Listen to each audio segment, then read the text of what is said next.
Sir, Jai Hind, sir. जय Hind. Welcome once again. Today is a sad day, sir. आज दुख का दिन है, सर। जो हुआ है, सबसे पहले हम जो शहीद हुए उनको ट्रिब्यूट देना चाहेंगे, सर।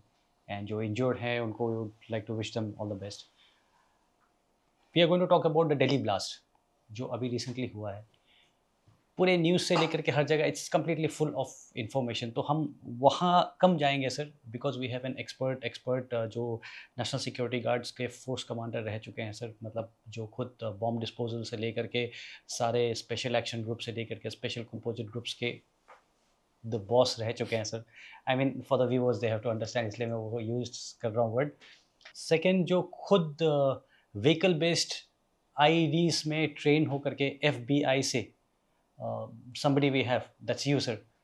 So इनसे बेहतर जो इस इंसिडेंट को एनालाइज करने के लिए we could not have found a guest, sir, and thank you so much for sparing your time and being here. So सीधा हम, सर, पॉइंट पे आते हैं।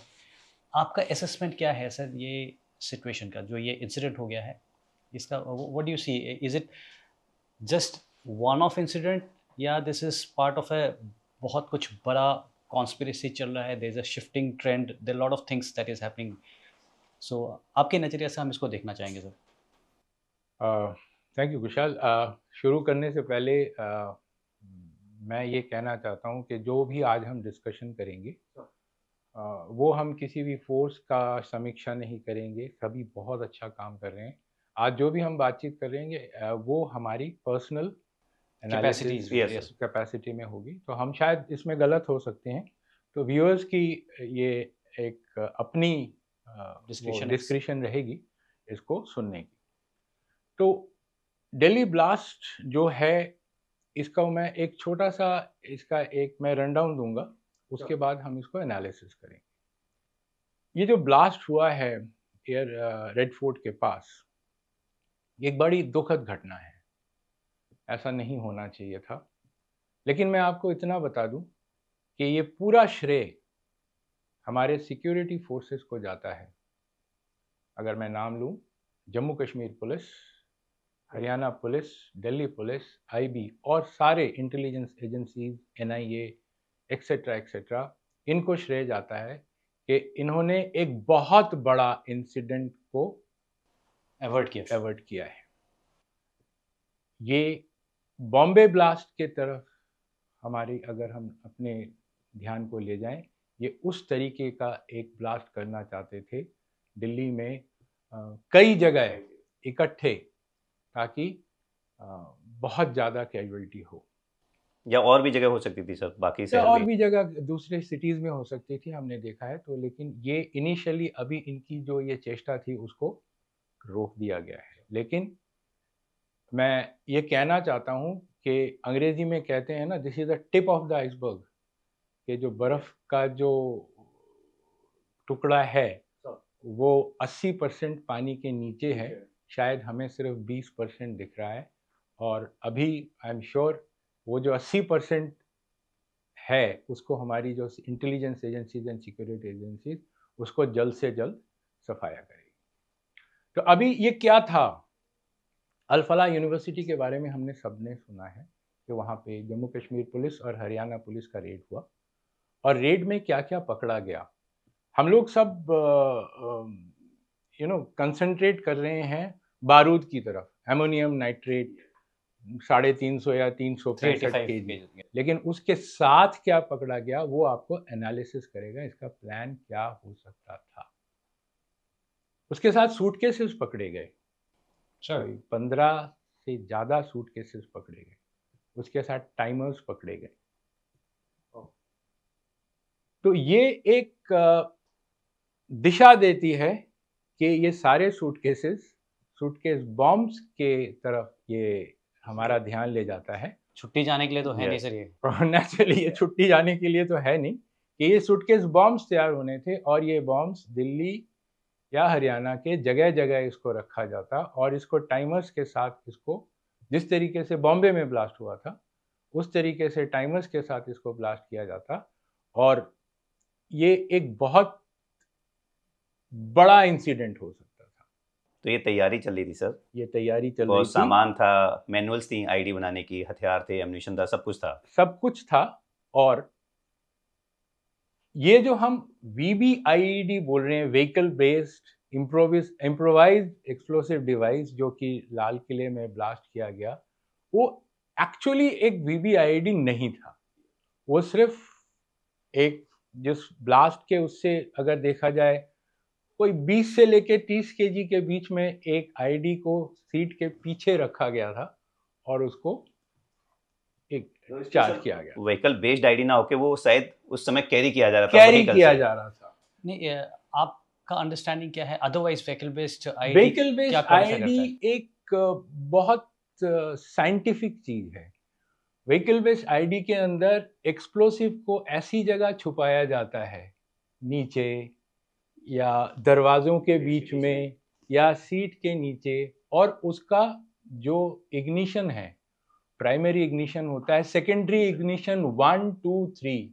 सो मतलब आपने अगर एक इग्निशन पॉइंट उसका ढूंढ लिया, आपके अगर दूसरी आपकी गलती हो गई तो वो चल जाएगा। तो वो एक संपूर्ण व्हीकल बेस्ड आईडी होता है, जो कि हमने इराक में देखा, जो कि हमने अफगानिस्तान में देखा, और उसको डिफ्यूज करने के लिए आपके पास एक स्पेशलाइज्ड दस्ता है। आज के डेट में मेरे नॉलेज के अनुसार वो स्पेशलाइज्ड दस्ता नेशनल सिक्योरिटी गार्ड के पास है, जो कि हम लोग व्हीकल बेस्ड आईडी, आपको याद होगा जब हम लोग थे, हम लोग व्हीकल बेस्ड आईडी को न्यूट्रलाइज करने के लिए हमने ट्रेनिंग भी की थी, FBI वाले आए भी थे, एंड मैं लकी था, मैं उनके साथ था, मेरे को थोड़ा सीखने का मौका मिला। तो वो एक व्हीकल बेस्ड आईडी होती है, तो ये सिर्फ कैरी किया जा सकता था। तो क्लासिकल सेंस से इसको हम व्हीकल बेस्ड आईडी नहीं बोल सकते। तो सर ये जो आईडी ब्लास्ट हुई, तो ये जानबूझकर करी गई या गलती से हो गई, या उसने घबराहट में, मतलब उसको लगा कि बाकी साथी पकड़े जा चुके हैं, शायद मेरा भी नंबर आने वाला है, तो he was trying to run away और वहाँ ब्लास्ट हो गया भीड़ में? नहीं, ये बहुत सोची समझी चाल है। ये लोग तैयारी कर रहे थे और इनकी तैयारी बहुत एडवांस स्टेज में थी। जिस दिन अल-फलाह में रेड हुआ, उस समय ये जो टेररिस्ट थे डॉक्टर उमर, वो एक आईडी लेके वहां से वो बैक डोर से, पीछे के रास्ते से ही स्लिप आउट। सर जब रेड चल रहा था उसी समय जब रेड चल रहा था वो भाग गया उधर से। और आप माने, ये आदमी, हम इसके बारे में आगे डिस्कस करेंगे, नीट में ये रैंक होल्डर था। My goodness what a waste. NEET में ये रैंक होल्डर था और एक अच्छा प्रोफेसर था। बट आई थिंक सर यहीं पे शायद वो वाइट कॉलर टेररिज्म वाला आ जाता है। Terrorism white collar blue colour नहीं होता भाई। टेररिज्म इज ऑलवेज ब्लैक और it is grey. We will talk, कोई व्हाइट कलर नहीं है। तो ऐसे हम बात करेंगे साइकोलॉजी ऑफ टेररिज्म के बारे में। तो टेररिज्म में जो हम लोग आजकल पढ़ रहे हैं, ये मेरी निजी वो है, टेररिज्म में कोई व्हाइट कलर नहीं होता, ब्लू कलर नहीं होता। इट इज ऑलवेज ब्लैक और इट इज ग्रे। ब्लैक जो एक्चुअल टेररिस्ट है, ग्रे जो उसको हेल्प कर रहा है। ठीक। अब जब हमने उनका ये पूरा अंदेशा बता दिया कि वो लोग क्या कर रहे थे, ये आदमी, जैसे हम पढ़ रहे हैं और ये CCTV से देखा गया, वो 3 घंटे उस लाल किले के पास, नंबर 1 गेट के पास, वो वहां पे जो कार पार्क है, वो 3 घंटे में बैठा रहा, गाड़ी से निकला भी नहीं। तो इस टाइम पे अगर उसके साइकोलॉजिकल आप उसको एनालाइज करें, वो डेस्परेट था। अब तो सारा प्लान पकड़ा गया, अब मेरे को कुछ ना कुछ करना है। टाइम नहीं बचेगा, नहीं तो वो भी पकड़ा जाएगा। वो भी पकड़ा जाएगा, हमको कुछ ना कुछ करना है।